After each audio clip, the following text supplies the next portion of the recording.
अस्सलाम वालेकुम स्टूडेंट्स। आज हम टॉपिक डिस्कस करने जा रहे हैं वो है एरेज। एरेज क्या होती हैं और मेमोरी में इनको कैसे रिप्रेजेंट करते हैं और कितनी टाइप्स की एरेज होते हैं। कि एरे मोटिवेशन क्या है कि एरे को हम यूज़ क्यों करते हैं, हमें एरे को यूज़ करने की ज़रूरत क्यों पड़ती है।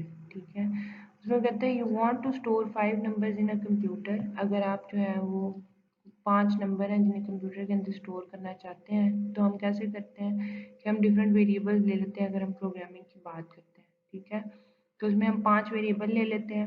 लेट सपोज हमने ले लिए num1 num2 num5।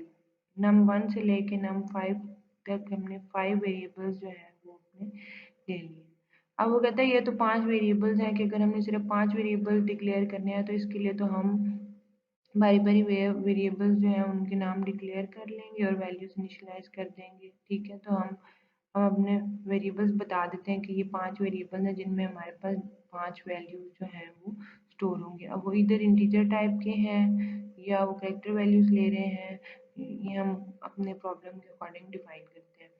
What if you want to store 1000 number. अब वो कहता है कि अगर ये तो 5 नंबर थे, सिर्फ हमने 5 वेरिएबल्स ले लिए, उनमें वैल्यू स्टोर कर दी। ठीक है, लेकिन अगर हमने थाउजेंड्स ऑफ नंबर हैं हमारे पास और अगर हमने उनको स्टोर करना है तो फिर क्या होगा। Defining 1000 variable is a pity.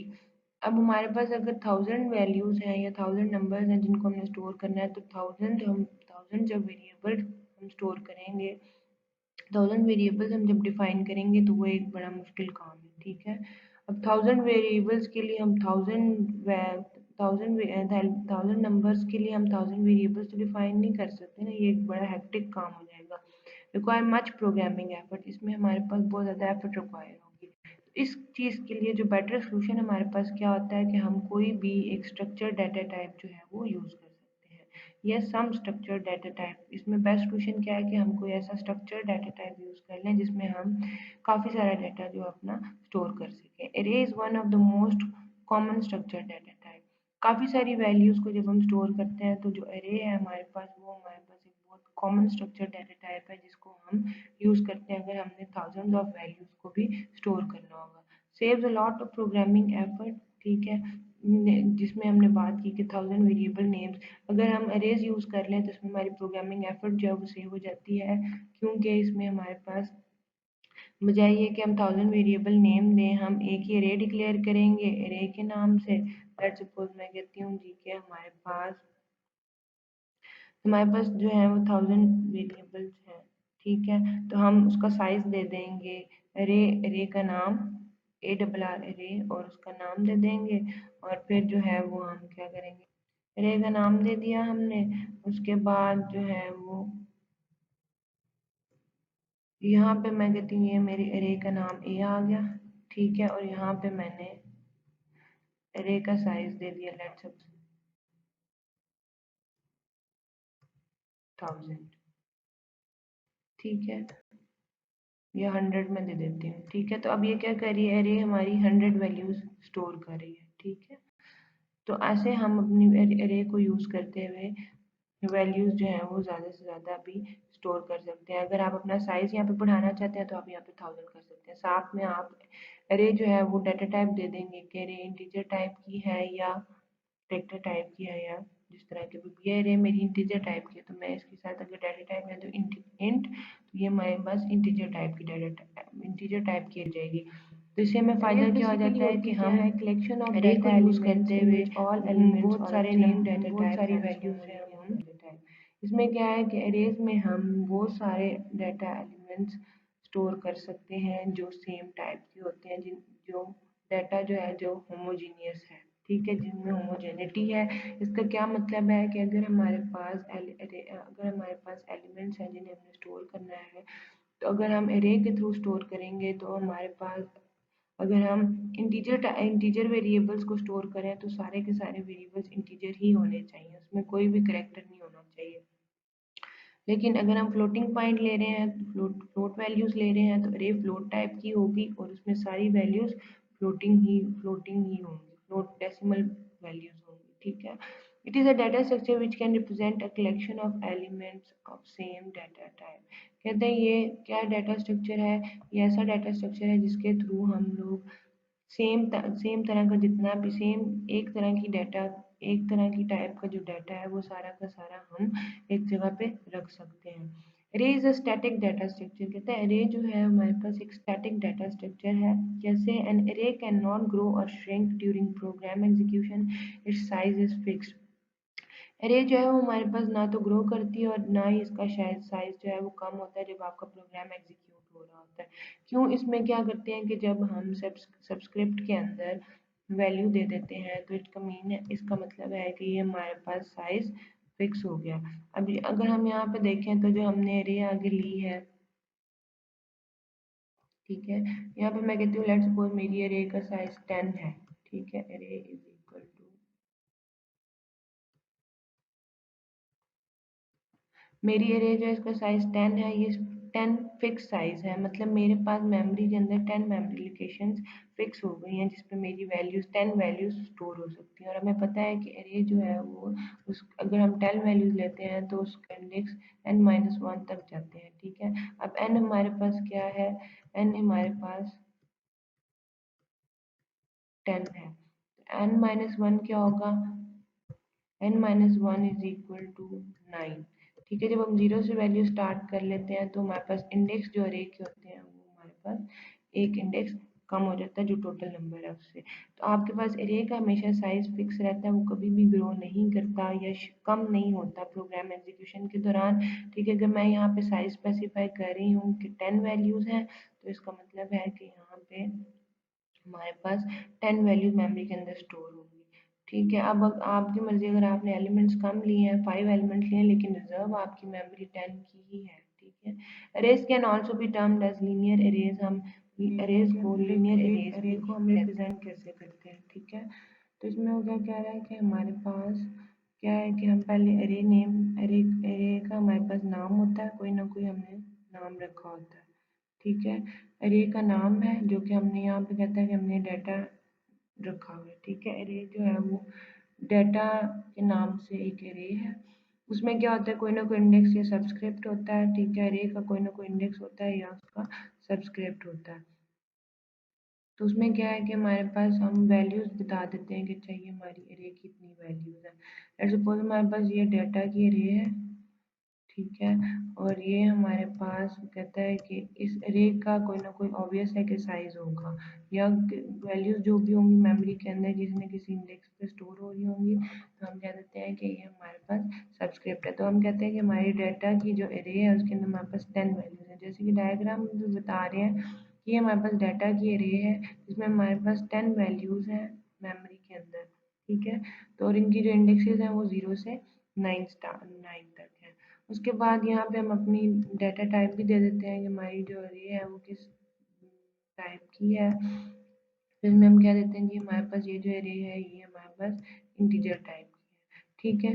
The slots are numbered sequentially starting and zero, जो भी स्लॉट्स एलोकेट होती हैं वो सीक्वेंस में होती हैं, उनमें कोई भी गैप नहीं होता। जैसे आप डायग्राम में देख रहे हैं कि हमारे पास वैल्यू जो है वो सिक्वेंशियल ऑर्डर में पड़ी हुई है, ठीक है, और जीरो से स्टार्ट होती है और एंड तक जाती है कि जब तक आपका आपने अरे का साइज दिया हुआ है। अब अरे का साइज जो है उसमें क्या है हमारे पास टोटल अगर n नंबर है, n में हमने क्या जी हमारे पास टोटल वैल्यू जो स्टोर होंगी वो हमारे पास 10 होंगी, लेकिन जो हमारे पास इंडेक्सेस बनेंगे वो हमारे पास n-1 तक बनेंगे। मतलब हम जीरो से वैल्यू जब, क्योंकि अरे में इंडेक्सेस जब जीरो से स्टार्ट करते हैं तो हमारे पास 0 से 9 तक इंडेक्स क्रिएट होता है। एक्चुअल में वो 10 वैल्यूज होती हैं लेकिन इंडेक्सेस जो है हमारे पास 0 से 9 तक आ जाते हैं।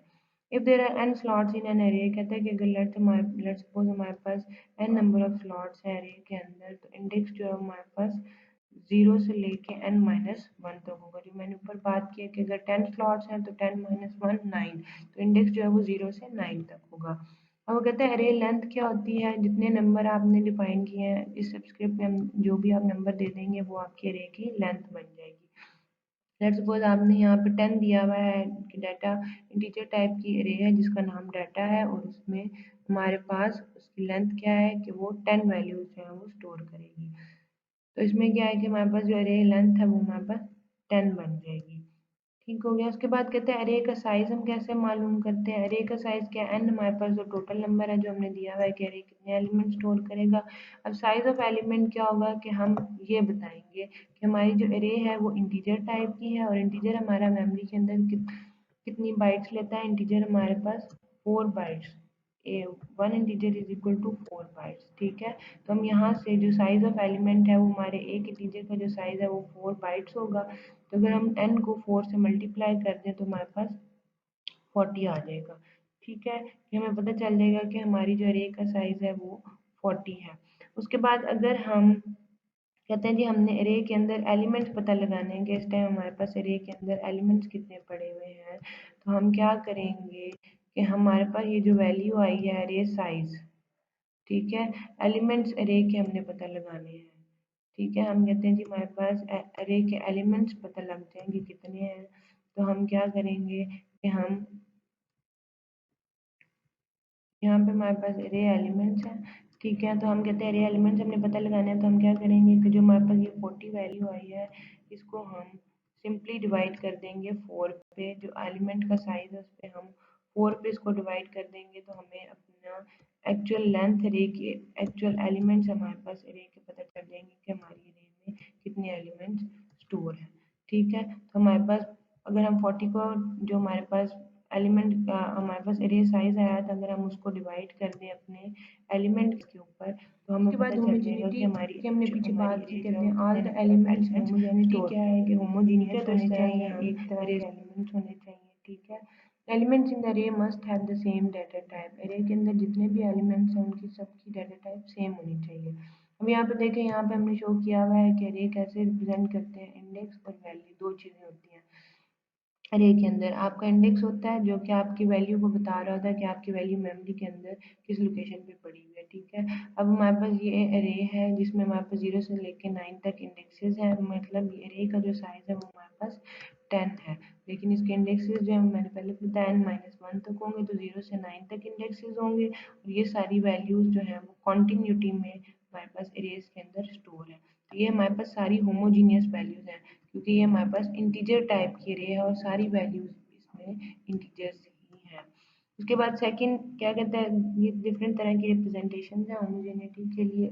अब इसमें कहता है कि ये हमारे पास इंडेक्स है एक और ये वैल्यू है, और इसमें हमारे पास ये फ्लोट टाइप की अरे है जिसमें सारी वैल्यूज फ्लोटिंग पॉइंट वैल्यूज हमारे पास पड़ी हुई है। अरे के इंडेक्स 0 से 4 है, इसका मतलब है अरे का साइज यहाँ पे हमारे पास 5 होगा।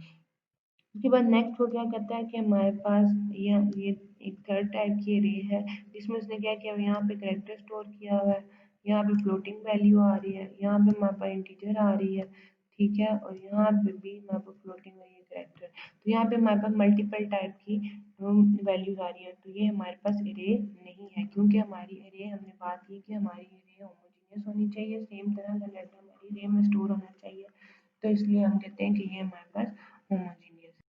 उसके बाद कॉन्टिन्यूस मेमोरी लोकेशन क्या है कि array elements are stored at continuous memory location. Array के एलिमेंट्स हैं वो कॉन्टिन्यूस मेमोरी लोकेशन पे स्टोर होने चाहिए, ये ना हो कि 5 के बाद एक स्पेस फ्री हो और फिर नेक्स्ट आपका एलिमेंट स्टोर हो, तो ऐसा अलाउ नहीं होता है अरे के अंदर।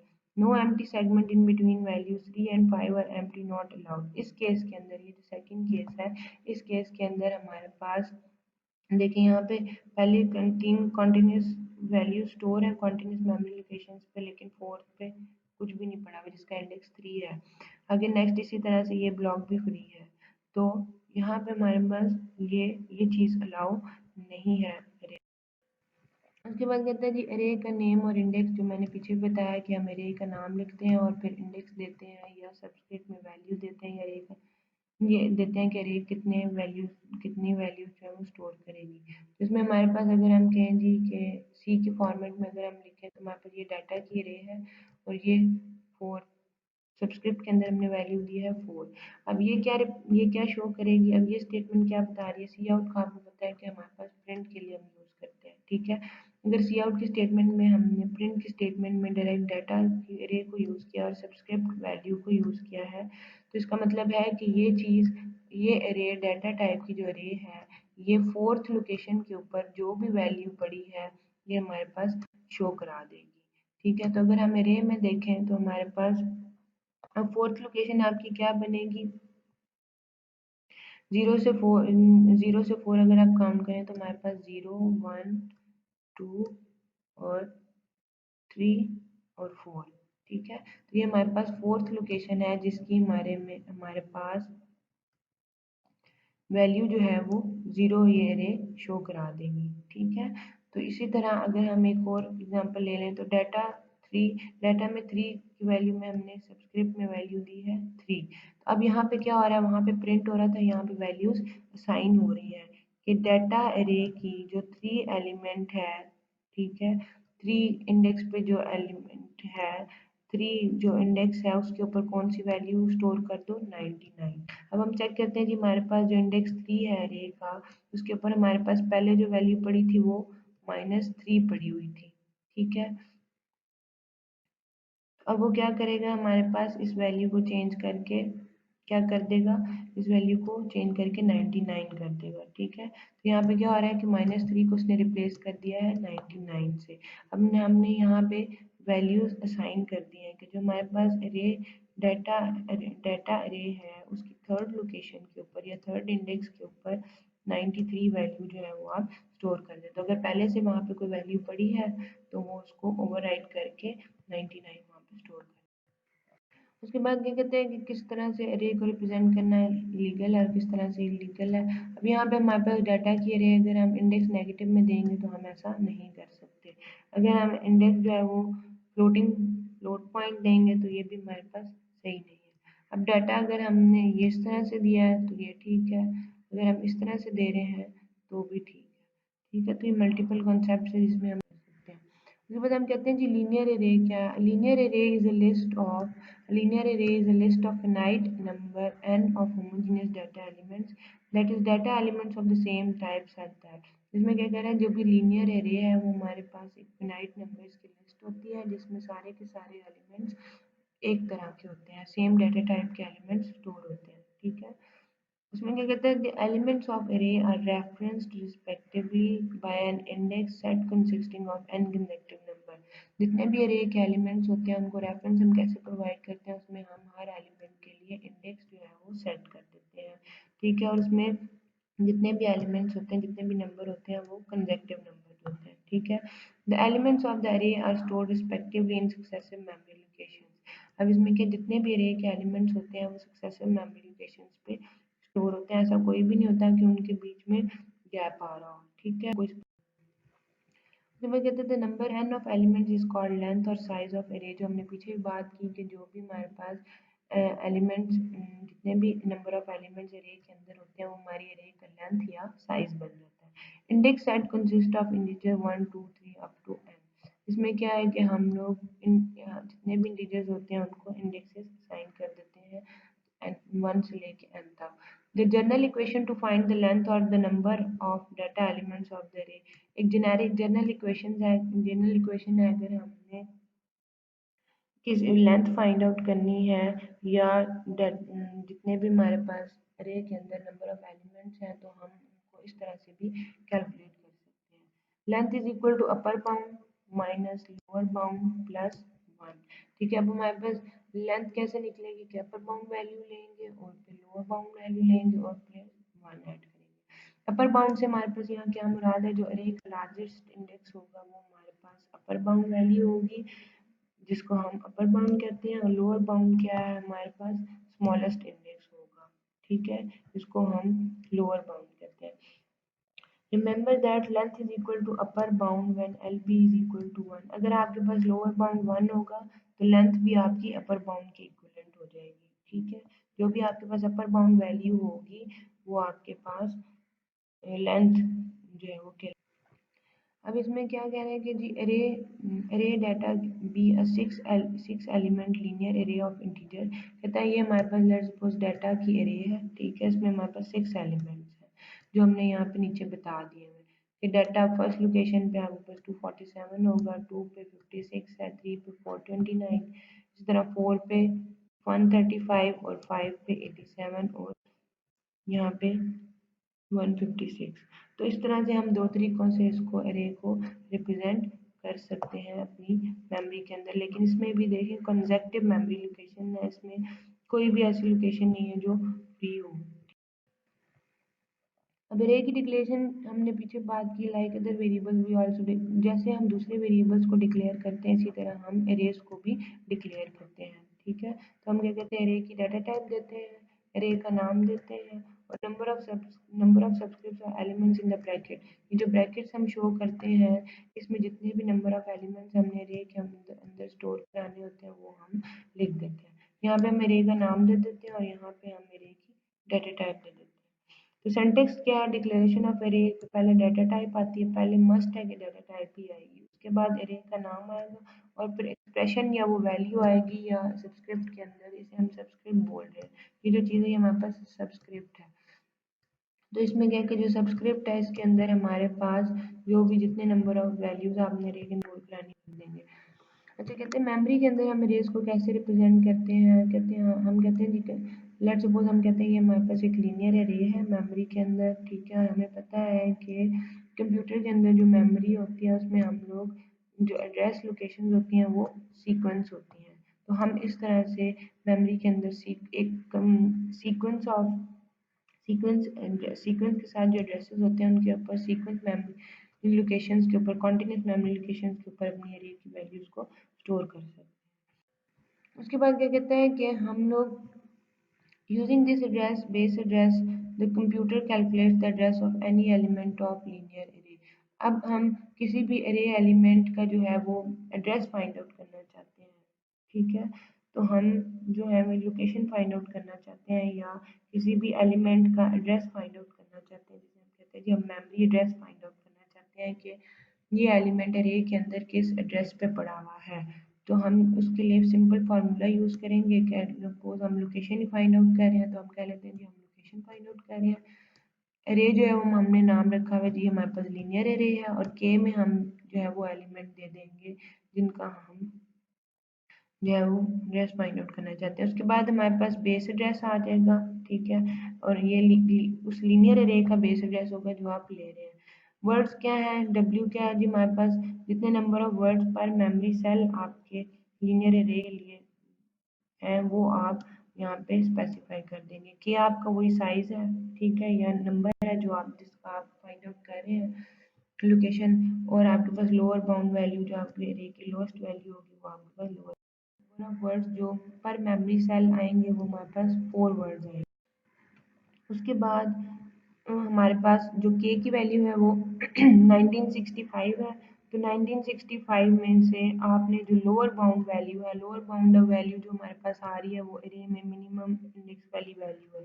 अब ये हमारे पास सॉरी एरे की जो मिनिमम वैल्यू है वो यहाँ पे ये आ रही है। सबसे इस टाइम जो लोअर बाउंड बन रही है वो हमारे पास 1932 बन रही है। तो 1965 में से 1932 माइनस करेंगे, उसको 4 से मल्टीप्लाई करेंगे, उसमें 200 हम ऐड कर देंगे तो हमारे पास ये लोकेशन आ जाएगी कि 332 जो मेमोरी की लोकेशन होगी उस पर हमारे पास इससे रेलिवेंट जितनी भी वैल्यूज होंगी वो हमारे पास स्टोर तरह से जो है वो लोकेशन फाइंड आउट कर सकते हैं। उसके बाद ट्रेवर्सिंग लीनियर एरे को ट्रेवर्स करना क्या होता है, consider let A B a collection of data element store in the memory of the computer. Traversing का ये मतलब होता है कि हम एरे के जो भी अगर हम ट्रेवर्सिंग एरे की बात कर रहे हैं तो इसका मतलब है कि हम एरे के जितने भी एलिमेंट्स हैं उनको बारी बारी चेक करेंगे। ठीक है, consider let A be a collection of data elements stored in a in the memory of computer। कहता है कि हमारे पास let A कोई array है, ठीक है, जिसमें हमारे पास बहुत सारे डाटा एलिमेंट्स जो है वो स्टोर है मेमोरी के अंदर कंप्यूटर में। तो हम कहते हैं कि suppose we want to either print the contents of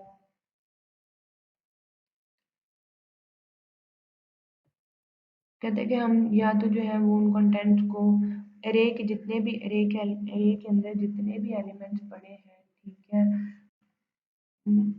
हम उनके कंटेंट्स को प्रिंट कराना चाहते हैं। ठीक है, लेट्स सपोज 10 एलिमेंट्स पड़े और 10 लोकेशंस हैं और उनके अंदर जितने भी एलिमेंट्स पड़े हैं हम उन सबको प्रिंट कराना चाहते हैं। और to count the number of elements of array, या अरे के अंदर जितने भी एलिमेंट्स पड़े हैं हम उनको काउंट करना चाहते हैं कि अरे के अंदर कितने एलिमेंट्स हैं इस टाइम। ठीक है, this can be accomplished by traversing A, that is by accessing and processing, frequently called visiting each element of A exactly once। अगर हमने जितने भी एलिमेंट्स के कंटेंट को प्रिंट कराना है या नंबर ऑफ एलिमेंट्स किसी अरे के अंदर हमने काउंट करने हैं, तो हम क्या करेंगे, हम उस अरे को ट्रिवर्स करेंगे कम्प्लीटली। ट्रिवर्स करने का मतलब ये है कि हम जितने भी अरे है, पूरी की पूरी अरे है, उसकी सारी के सारे एलिमेंट्स को एक बार एक बार जो है वो विजिट करेंगे। ठीक है, लेट्स सपोज हमारे पास अरे है यहाँ पर 3 एलिमेंट्स की मैं ले लेती हूँ। ठीक है, 2 3। ठीक है, अब ये 0 1 और 2 इंडेक्स है, 0 1 और ये 2 इंडेक्स है। ठीक है, तो अब हम कहते हैं कि जी लेट्स सपोज हमने रे को काउंट करना है कि रे में कितने नंबर ऑफ एलिमेंट्स पड़े हुए हैं। तो पहले इस एलिमेंट को देखेंगे, फिर नेक्स्ट इस पे जाएंगे और फिर हम थर्ड एलिमेंट पे जाएंगे। जब तक अरे का साइज जो है वो उसकी मैक्सिमम लिमिट तक रीच नहीं कर जाएगा, हम पूरी अरे को ट्रिवर्स करते रहेंगे। ठीक है, तो इसमें क्या है कि हमने हर एलिमेंट को एग्जैक्टली एक बार विजिट लाजमी करना है। अगर हमने यहाँ पे कह रहे हैं द फॉलोइंग एल्गोरिथम, इसे कहते हैं कि लीनियर अरे ट्रिवर्स करना है LA। कहता है कि ये जो एल्गोरिथम है इसके थ्रू हम लोग जो हमारी लीनियर अरे है उसको हम ट्रिवर्स कर सकते हैं। As we know already here linear array is a linear array with lower bound LB and upper bound UB. This algorithm traverses linear array applying an operation process to each element of linear array. इसमें क्या है कि कहता है कि हमें पहले से पता है कि लीनियर अरे में लोअर बाउंड भी होता है और अपर बाउंड वैल्यू भी होती है। ठीक है, जो मैक्सिमम वैल्यू होगी वो आपकी अपर बाउंड होगी, जो सम से मिनिमम वैल्यू होगी वो आपकी लोअर बाउंड होगी। दिस एल्गोरिथम ट्रिवर्सेस लीनियर अरे, इसमें क्या ये एल्गोरिथम जो है वो पूरी लीनियर अरे को ट्रिवर्स करेगा और इसमें जो ऑपरेशन इन्वॉल्व हो रहा है वो हमने प्रोसेस का ऑपरेशन यूज किया है कि जितने भी एलिमेंट्स हैं वो उनको प्रोसेस करेगा। अब यहाँ पे उसने पहला काम क्या किया, यहाँ पे उसने काउंटर जो है वो इनिशियलाइज कर लिया, के को जो उसने लोअर बाउंड वैल्यू दे दी है। ठीक है, वो कहता है रिपीट स्टेप 3 एंड 4। अब रिपीट क्या करना कहता है, 3 और 4 जो स्टेप्स हैं वो आप तब तक रिपीट करेंगे जब तक जो के की वैल्यू जो हमने काउंटर सेट किया है, ठीक है, के की वैल्यू अपर बाउंड के इक्वल नहीं हो जाती या उससे जब तक के की वैल्यू अपर बाउंड से जब तक लेस रहेगी या जब तक अपर बाउंड वैल्यू की इक्वल नहीं हो जाती तब तक हमने रिवर्सिंग जो है वो वाइल लूप हमारी चलती रहेगी। तब तक हम इसमें क्या दो काम करते रहेंगे, क्या दो स्टेप्स हमारे वाइल लूप के अंदर परफॉर्म होते रहेंगे कि हम हर एलिमेंट्स को, हर एलिमेंट जितने भी एरे के अंदर एलिमेंट है हम उनको विजिट करते रहेंगे। ठीक है, और ये प्रोसेस उन पे अप्लाई होता रहेगा।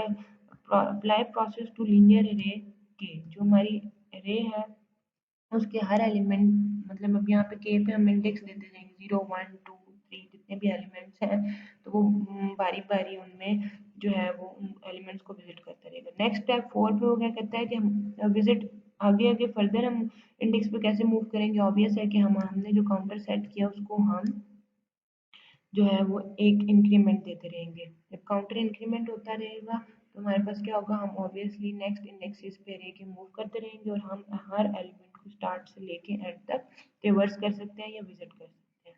जब हमारी लूप जो है वो ये कंडीशन फॉल्स हो जाएगी यहाँ पर, ठीक है, तो हमारे क्या होगा, हमारी जो लूप है वो स्टॉप हो जाए, हमारी लूप है वो स्टॉप हो जाएगा, स्टेप 2 हमारा एंड हो जाएगा और उसके बाद हम प्रोग्राम से एग्जिट कर देंगे। तो इस तरह से हम अपनी अरे को, उसके बाद वो also state an alternative form of algorithm is used repeat for loop instead. अब जो काम हमने व्हाइल लूप से किया, हर प्रोग्रामिंग के अंदर अगर आप एक चीज़ को एक तरीके से रिप्रेजेंट करना है तो हम स्पेशली लूप्स के केसेस में या कंडीशनल स्टेटमेंट्स जो होती हैं इस तरह से हम जो कंडीशंस लगाते हैं उसके केस में हम लोग या तो व्हाइल यूज़ कर सकते हैं या डू व्हाइल या फॉर लूप या इफ एल्स भी इवन हम यूज़ कर सकते हैं। ठीक है, तो इसमें क्या है कि हमने जो काम व्हाइल लूप से किया हम वो फॉर लूप से भी कर सकते हैं, बजाय ये कि हम व्हाइल लूप को बार बार रिपीट करते रहें। ठीक है, this algorithm traverses a linear array LA with lower bound LB and upper bound.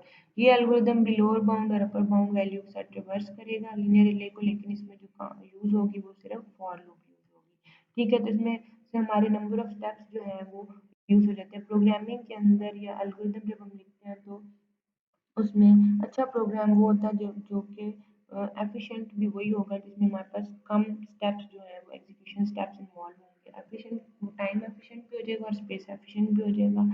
ठीक है, तो इस तरह से और हमारी प्रोग्रामिंग एफर्ट्स भी रिड्यूस हो जाएंगे। जो काम हमने 10 स्टेटमेंट्स में करना है अगर वो हमारा एक सिंगल स्टेटमेंट हो सकता है तो हमें वो हमारे लिए बेटर अप्रोच होती है। अब वो कहता है कि यहाँ पे आप रिपीट कराएं फॉर लूप को, ठीक है, और के को आपने बता दिया कि इसने किस से किस तक चलना है, लोअर बाउंड वैल्यू से अपर बाउंड वैल्यू तक। जब तक ये कंडीशन रीच नहीं करते तब तक आपकी फॉर लूप जो है वो चलती रहेगी। वो कहता है कि आपने नीचे क्या करना है, आप सेकंड फॉर लूप के अंदर ये स्टेटमेंट है कि आपने तब तक लीनियर एरे और सारे इंडिसेस को प्रोसेस करते रहना है जब तक आपकी ये कंडीशन फॉल्स नहीं हो जाती। जब आपकी कंडीशन फॉल्स हो जाएगी, ये वाली कंडीशन जब आपकी फॉल्स हो जाएगी, तो क्या होगा कि आपकी लूप जो है वो एंड हो जाएगी और आपका प्रोग्राम जो है वो एग्जिट हो जाएगा और आप इस तरह से भी जितने भी एरे के एलिमेंट्स हैं उनको रिवर्स। उसके बाद कहते हैं कि हम एरे में इंसर्शन भी करते हैं और एरे के अंदर हम डाटा इंसर्ट भी कर सकते हैं और एरे से हम डाटा डिलीट भी कर सकते हैं। Let A B collection of data elements in memory of computer. कहते हैं कि जब हम ये कह लेते हैं कि ए एक एरे है जिसमें हमने सारे एलिमेंट्स जो है वो कलेक्ट किए हुए, ठीक है। Inserting refers to the operation, inserting refers to the operation of adding another element to the collection A. इसमें क्या है कि हम कहते हैं कि इंसर्टिंग का ऑपरेशन क्या है कि हमने अपनी अरे ए के अंदर कोई भी एलिमेंट जो है वो ऐड करना है, ठीक है। And deleting refers to the operation of removing one of the element from the A. और रिमूविंग का ऑपरेशन क्या है कि हम लोग जो है वो किसी भी एलिमेंट को मूविंग ऑपरेशन, ये कि हम एरे में से किसी भी एलिमेंट को, ये जो कलेक्शन ऑफ एलिमेंट्स है, हम यहाँ पे एरे कंसिडर करते हैं कि हम एरे में से किसी भी एलिमेंट को जब डिलीट कर रहे हैं तो हम कह रहे हैं, या एलिमेंट को रिमूव कर रहे हैं तो हम कह रहे हैं कि हम डिलीशन ऑपरेशन परफॉर्म कर रहे हैं एरे पे। इसी तरह जब हम एरे में कोई भी एलिमेंट ऐड कर रहे हैं तो हम कह रहे हैं कि हम एरे में एडिशन, हम इंसर्शन ऑपरेशन परफॉर्म कर रहे हैं, ठीक है। अरे के अंदर इंसर्शन कैसे होती है, inserting in an element at the end of linear array can be easily done provided by memory space allocated for the array is larger enough to accommodate the additional element। अब अरे के अंदर आप element कोई भी add भी तभी कर सकते हैं, किसी भी अरे के अंदर आपने अगर आपने कोई एलिमेंट एट द एंड अरे जो है वो ऐड करना है तो उसमें आपके पास मेमोरी लोकेशन रिजर्व होना ज़रूरी है। लेट सपोज मैं कहती हूँ मेरी एरे का साइज़ यहाँ पे 4 है, ठीक है। यहाँ पे मैं कह देती हूँ जी ये इंडेक्स 0 1 2 और 3, ठीक है। तो अब मैं कहती हूँ यहाँ पे मेरी 1 2 3, अब यहाँ पे मेरी ये लोकेशन फ्री पड़ी है, ठीक है। मैं कहती हूँ मैंने अरे के अंदर एक एलिमेंट और ऐड करना है अरे के एंड में, ठीक है। तो हमारे पास जो है वो अरे साइज 4 है, इसका मतलब हमारे पास 4 मेमोरी लोकेशन रिजर्व है, लेकिन हमारे पास एक जो है वो स्पेस फ्री पड़ी है, तो हम कोई एक एलिमेंट ऐड कर सकते हैं। यहाँ पे एग्जांपल देने का मकसद ये है कि आप एलिमेंट भी अरे में तभी ऐड कर सकते हैं जब आपके पास वहाँ पे इतनी स्पेस अरे के अंदर पड़ी होगी कि आप कोई एलिमेंट डाल सकें। ये ना ये मेमोरी लोकेशन भी रिजर्व हो तो आप अरे के अंदर एलिमेंट ऐड जो है वो फिर आपको जो है अरे को उतनी स्पेस मेमोरी के अंदर होनी चाहिए कि वो आपके उस अरे के एलिमेंट को अकोमोडेट कर सके, ठीक है। जो अरे के लिए मेमोरी स्पेस एलोकेटेड है वो इतनी ज़्यादा होनी चाहिए कि आप जितने नंबर ऑफ एलिमेंट्स उसमें डालना चाहें वो डाल सकें, ठीक है। तब यहाँ पे हमारे पास क्या है, यहाँ पे हम एलिमेंट अगर 4 डाल देती हूँ मैं, तो अब हमारे पास जो है वो अरे की एलोकेटेड स्पेस जो है वो ख़त्म हो चुकी है। अब हम कोई इंसर्ट करना चाहेंगे तो हम वो फिर दूसरे तरीके से उसको ऐड करेंगे, वो फिर नोड्स का कॉन्सेप्ट आ जाएगा, वो उसको इंशाल्लाह नेक्स्ट देखेंगे। अच्छा, उसके बाद हमारे पास क्या है कि अगर हम देखें suppose we need to insert an element in the middle of array, then on the average half of the elements must be moved downward to new locations to accommodate the new element and keep the order of the elements। अगर मैं कहती हूँ कि मैंने middle में कहीं जो है वो array के मिडल में जो यहाँ पे मैं कहती हूँ लेट्स सपोज मैंने यहाँ पे कोई array के मिडल में जो है वो ऐड करना है, तो मैं क्या करूँगी, मेरे ये सारे एलिमेंट्स इस डाउनवर्ड जो है वो मूव करेंगे, ठीक है। मेरे सारे बाकी के सारे एलिमेंट्स राइट साइड पे मूव करना शुरू करेंगे और यहाँ पे फिर मेरे एलिमेंट की स्पेस बनेगी जब मैं उसको अगर मिडल। यहाँ पे हमने एग्जांपल दी हुई है कि ये हमारे पास एक अरे है, ठीक है, और इसमें हमारे पास टोटल जो लोकेशन है वो हमारे पास 9 की अरे है, ठीक है। हमारे पास यहाँ पे 8 की अरे है, ठीक है, और हमारे पास जो इंडेक्स है वो 1 से ही स्टार्ट किए हुए हैं, ठीक है। उसमें क्या करते हैं कि हमारे पास ये सारी जो है हमारे पास स्ट्रिंग्स के अरेज में हमने नाम स्टोर किए हुए हैं, ठीक है। अब हम कहते हैं कि हमने अरे के मिडल में जो है वो फोर्थ जो नेम है वो ऐड करना है, जो कि हमारी थर्ड लोकेशन बनती है, ठीक है। तो हम कहते हैं हमने इस थर्ड लोकेशन के ऊपर अरे में ये फोर्ड नाम का बंदा ऐड करना है। तो अब इसमें थर्ड लोकेशन पे पहले क्या पड़ा है, पहले जॉनसन पड़ा हुआ है, ठीक है। तो अब क्या होगा, ये जितने भी एलिमेंट्स हैं ये हमारे डाउनवर्ड शिफ्ट हो जाएंगे। ये वाले जो एलिमेंट्स हैं वो हमारे 3 एलिमेंट्स डाउनवर्ड मूव हुए और तब जाके हमारे पास फोर्थ जो है हमारी थर्ड लोकेशन पे ऐड हुआ। अब यहाँ पे देखें एक लोकेशन हमारी और रिजर्व हो गई। अब पहले हमारे जो साइज था वो 5 तक वैल्यू सेव थी, लेकिन अब हमारे पास 6 भी है। अब हमारे पास 2 स्पेसेस एक्स्ट्रा बची हुई हैं। अब कहता है कि insertion of an array insert tailor at 6 location. अब कहता है कि हमने जो टेलर नाम का बंदा है वो 6 लोकेशन पे ऐड करना है, ठीक है। तो करंटली जो हमारी एरे है उस पर 6 लोकेशन पे वेपनर पड़ा हुआ है। तो हमारे पास खाली ये जो वेपनर है ये डाउनवर्ड मूव करेगा और यहाँ पे वेपनर की अब जो लोकेशन आ गई वो 7th पोजीशन है और टेलर जो है हमारे पास 6 पोजीशन पे आ गया, ठीक है। तो इस तरह से हम कहीं भी किसी अरे में किसी भी एलिमेंट पे जो है वो किसी भी इंडेक्स पे हम वैल्यूज ऐड कर सकते हैं मिडल में अगर हम करना चाहें। तो अब कहते हैं जी हमने क्या करना है, डिलीशन ऑपरेशन परफॉर्म करना है। Deletion of element from an array, delete Davis from second location. कहता है कि आप जो डेविस है यहाँ पे इस एरे में हमारे पास ये डेविस पड़ा हुआ, कहता है इसको हम सेकंड लोकेशन से डिलीट करना चाह रहे हैं, ठीक है। तो अब उसमें क्या होगा, हमने इनसे डेविस डिलीट कर दिया तो आपके जितने भी एलिमेंट्स हैं वो एक एक लोकेशन अपवर्ड मूव कर जाएंगे, ठीक है। तो आपका फोर्थ जो है वो सेकंड पे आ गया, जॉनसन थर्ड पे आ गया, स्मिथ जो है वो फोर्थ पे आ गया, टेलर फिफ्थ पे आ गया, वेपनर सिक्स पे आ गया। जब डेविस इंक्लूडेड था तो आपको फोर्थ थर्ड पे था, लेकिन जैसे ही हमने उसको डिलीट किया तो आपके ये एलिमेंट्स एक एक लोकेशन अपवर्ड मूव कर गए। तो इस तरह से हम इंसर्शन और डिलीशन जो है इंशाल्लाह हम नेक्स्ट लेक्चर में देखेंगे कि हम इंसर्शन डिलीशन जो है उसके एल्गोरिथम्स को डिस्कस करेंगे। अभी तो हमने बेसिक कॉन्सेप्ट डिस्कस किए हैं, इंशाल्लाह हम नेक्स्ट लेक्चर में बाकी एल्गोरिथम्स और बाकी जो इससे रेलेवेंट कॉन्सेप्ट्स हैं उनको डिस्कस करेंगे। Thank you.